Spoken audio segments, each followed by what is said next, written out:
Unit 5.10, Civil War Battles. Today's key questions are, what were some of the significant battles and their impact in the Civil War? What was the turning point battle of the Civil War and what happened and what were the impacts? What is total war and what are the examples from the Civil War? Just as a review, the first shots fired of the Civil War were at Fort Sumter, a fort guarding the port of Charleston, South Carolina. The Confederacy will capture the fort in 1861. The first true battle of the war is Bull Run, Manassas. Sometimes with Civil War battles, you'll see two names, like Battle of Bull Run or Battle of Manassas. And that's just because the Confederacy and the Union named their battles differently. And so one is the Confederate name, one is the Union name. This battle took place in Virginia in July of 1861, and the South will win, and win pretty handily at this battle. This battle is a great example of how people expected this war to go. And so as you see, there were spectators. This wasn't too far outside of Washington, D.C., and so people from D.C. packed up a picnic basket and got in their wagon or carriage, and they went out to watch the battle, like these spectators at the battle, like we would tailgate before a football game today. And so when the battle starts to turn, right, and the Union starts losing, the Confederacy pursues a retreating Union army, and all these civilians from the city are running away back to D.C. as well. And it's really a great example of this perception that the war was going to be quick and easy. Both sides thought they were going to whoop up on the other guy, and this thing was going to be over. And what we know now is that this was a long, drawn-out, painful, expensive, deadly war.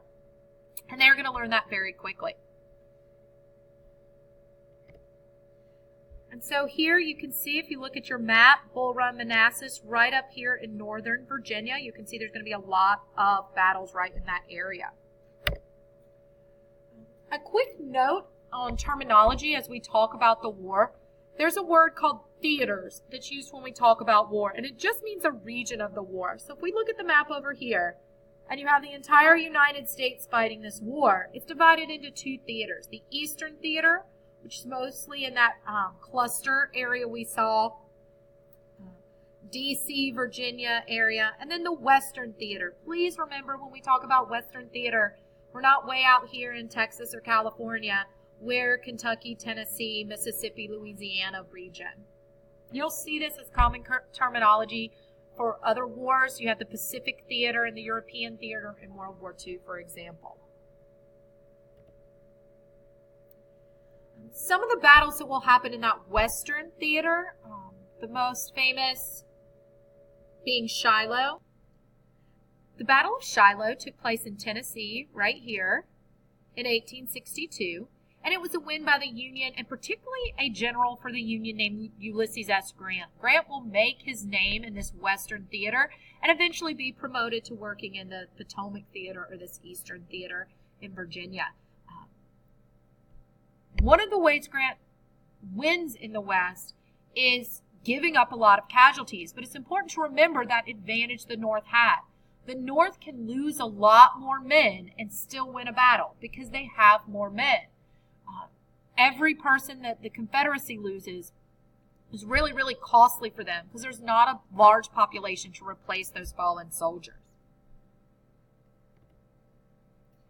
The single deadliest day of the Civil War, or until recently U.S. history, was the Battle of Antietam.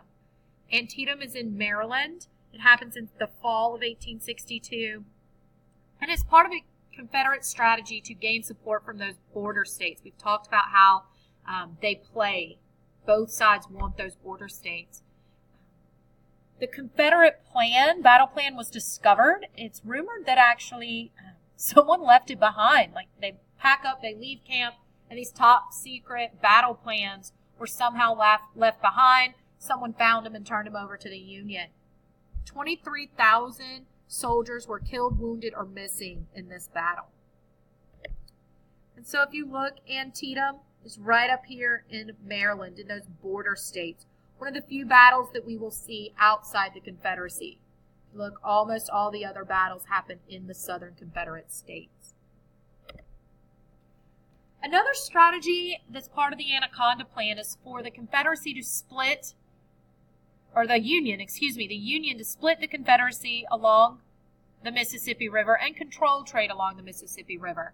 The key battle in this campaign is the Battle of Vicksburg in Mississippi. Once again, it will be our Western Theater General for the Union, Grant, leading the troops. And in 1862, the Mississippi will fall. The Union will control the Mississippi, and it's now split Louisiana and Texas off from the rest of the Confederacy. So if you look at our map here along the Mississippi, we see this final battle in the conquest of the Mississippi River here at Vicksburg.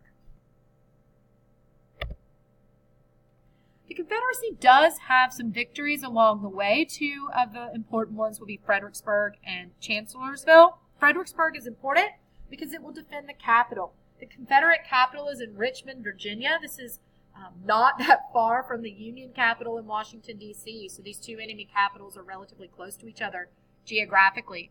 The other significant win historically for the Confederacy will be Chancellorsville in April of 1863, where Robert E. Lee manages to take heavily outnumbered troops and turn them into a victory. This victory was, however, very, very costly in that an important Confederate general, General Stonewall Jackson, was killed. And he's actually killed by friendly fire, which means someone on his own side accidentally shot him. And unfortunately for us in Wilmington, it was actually a Wilmingtonian in that battle that shot Stonewall Jackson. And some see this as a significant turning point and detriment to the Confederacy moving on, losing one of their top generals. And so here, if we look at our map, you can see Fredericksburg and Chancellorsville right up here, right? Northern Virginia, part of that Potomac Theater. So, we're going to end there today. We'll talk about our battles some more in the next couple of days. Please make sure you're working diligently on your project. Whether you're in the research, outline, or essay stage, make the most of your time. And please come to me with any questions that you have.